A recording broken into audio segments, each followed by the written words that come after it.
క్రీస్తునందు మీకు అందరు కూడా వందనం తెలియజేసుకుంటున్నాను. ఈరోజు కీర్తనల గ్రంథము 14వ అధ్యాయము 1వ వచనాన్ని మనం ధ్యానించగలిగితే, దేవుడు లేడని బుద్ధిహీనులు తమ హృదయములను కొందరు, వారు చెడిపోయిన వారు అపహాస్య కార్యములు చేయదురు, మేలు చేయవాడు ఒకడును లేడు.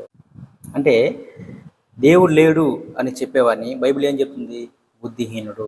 వీరి యొక్క ఆలోచన ఎలా ఉంటుందంటే, దేవుడు అనేవాడు లేడు, ఉన్నది ఒకే ఒక జీవితం, నీకు నచ్చినట్టుగా బ్రతుకు, నువ్వు ఏం చేయాలనుకుంటున్నావు వచ్చేసి, చనిపోయిన తర్వాత తీర్పు ఉంటుందని, పరలోకం నరకం ఉంటుందని ఇవన్నీ నమ్మదు. ఉన్నది ఒక జీవితం, నీకు నచ్చినట్టుగా బ్రతుకు.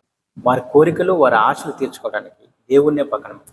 అందుకే మేలు చేయవాడు ఒకడును లేడు అంటే దేవుడే లేడని పక్కన పెడితే ఇక ఆయన నీతి కార్యం నీకేం తెలుస్తుంది?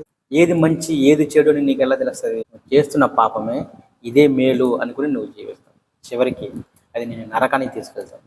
ఒకసారి మనసు పెట్టి ఈ సృష్టిని, అందులో ఉన్న వాటిని గురించి ఆలోచించు. అది చెట్లు కానీ, జంతువులు కానీ, పక్షులు కానీ, సూర్యచంద్ర నక్షత్రాలు కానీ ఒకసారి ఆలోచించు. అవి నీకు తేటగా తెలియపరుస్తుంది దేవుడు ఉన్నాడు అని.